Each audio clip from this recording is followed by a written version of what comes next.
Hi there, this is the video tutorial for Somewhere Over the Rainbow, the version that was written for the film Wizard of Oz in 1939. Yikes!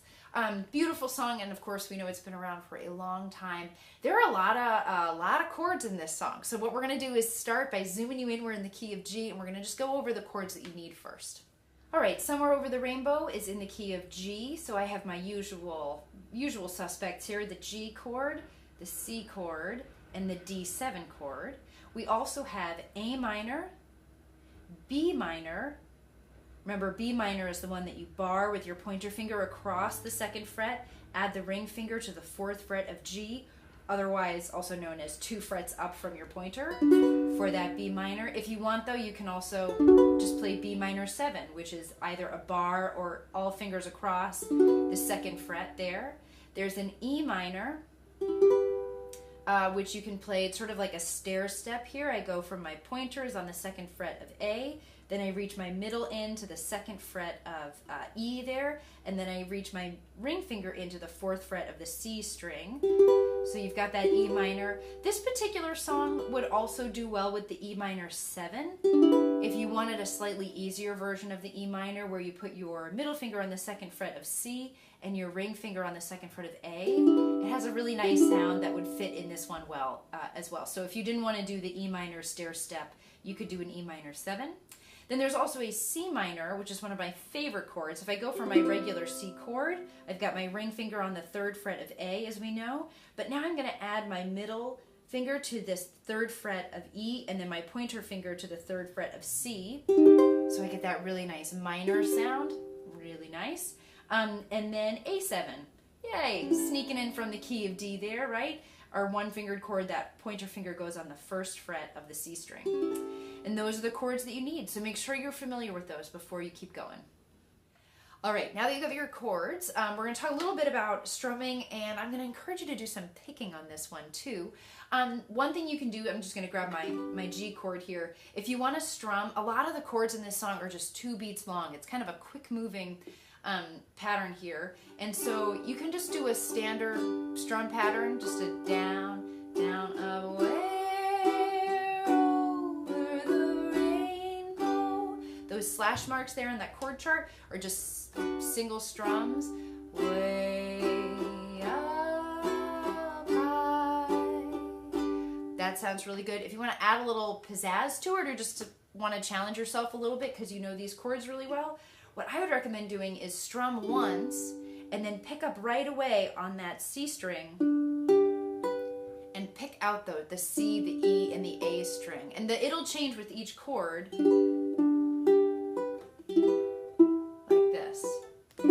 And then same with single strums, don't bother to pick there.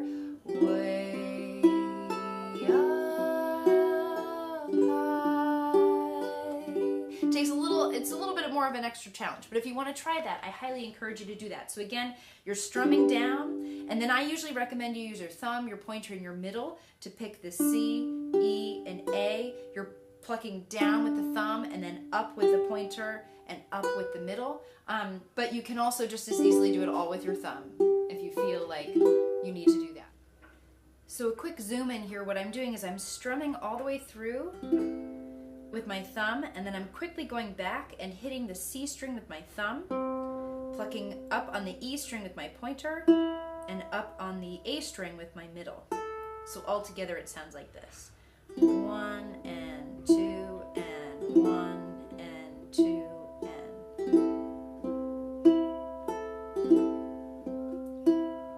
You can also choose to do it with your thumb, like I said, if the idea of using multiple fingers feels a little intimidating. So you've got those 2 options. If you're new to picking and you're still figuring out some of the chords, it's going to be good just to stick with your thumb on that. But just know you've got lots of options there. So if you want to take that challenge, go right ahead.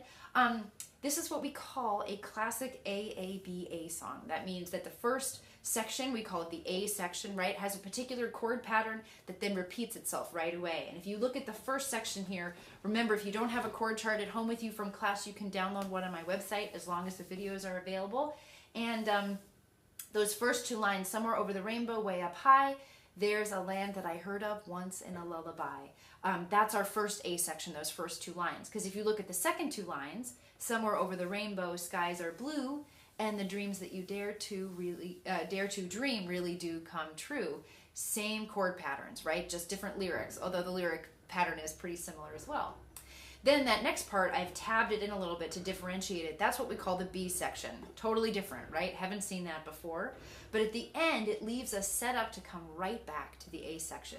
Somewhere over the rainbow, birds fly over the rainbow.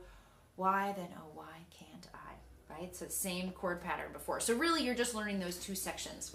Let's get to know them a little bit. Whether you're doing single strums or strum pattern or picking, let's just kind of go through those chords here. We start on G to E minor, then to B minor, and single strums here, B minor, G to C, D7, and back to G. Second line, there's C, I love this part, C minor, yeah, to G, E minor, A minor, D7, just add that ring finger, back to G. Right? Try it again. Keep going. We're just going to keep going with that first pattern, but I'm going to let you try the chords now.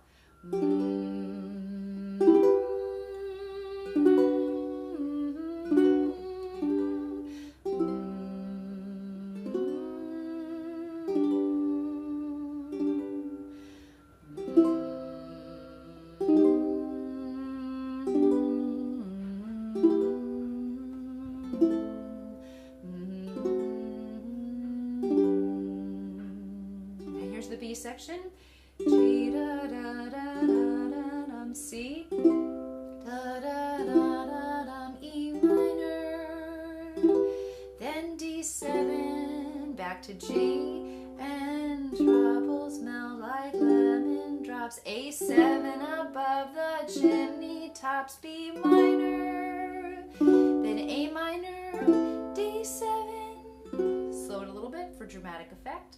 And then we're right back to the A section. Somewhere over the rainbow, bluebirds fly. Next line. Birds fly over the rainbow. Why then, oh, why can't I? Now here's the outro. Slow it down just a little bit.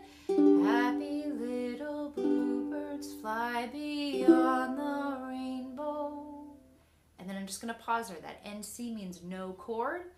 Why, oh, why bring back with the A minor, can't D7, I end on G, right? So there's a little bit of dramatic effect at the end as Dorothy really wonders why she can't go beyond the rainbow. Although if you watch the film, you know she eventually does get there and has quite the adventure. So that's a quick sort of play through just to kind of get to know the different sections and the chords. If you're ready to really play through it all the way, you can move on to this next section. Otherwise, pause it here, go back to review whatever you need to, practice it on your own a little bit, because the playthrough starts right now.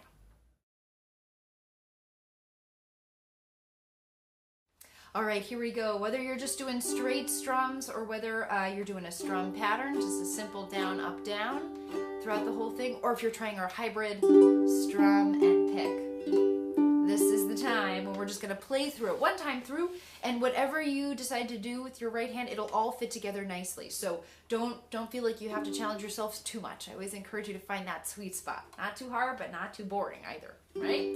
Here we go. From the top, starting on the G chord. Ready, and somewhere over the rainbow, way up high,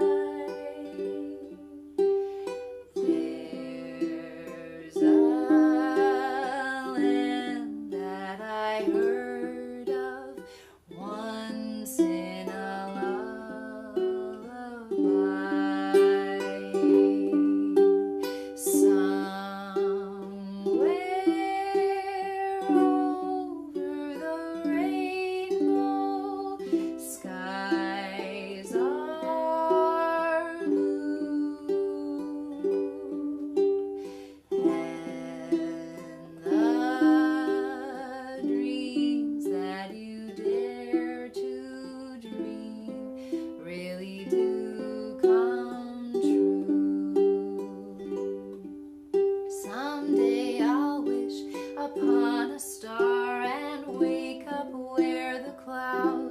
are far behind me.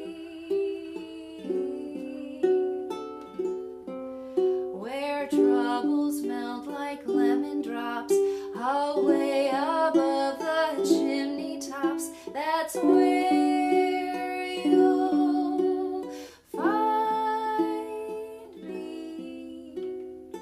Somewhere over the rainbow, bluebirds fly. Birds fly over the rainbow. Why then, oh why can't I? To the outro. If happy little bluebirds fly beyond the rainbow pops, why, oh why can't I one strum here? Nicely done. Oh, I love that song. Nicely done. You can always go back and review any part of these videos, as you know. Also, make sure you take time just to practice it on your own, really hear it inside your head and from the inside, to learn it from the inside out, as I like to say. Thank you so much for watching. Enjoy your practice. I will see you around in the next video.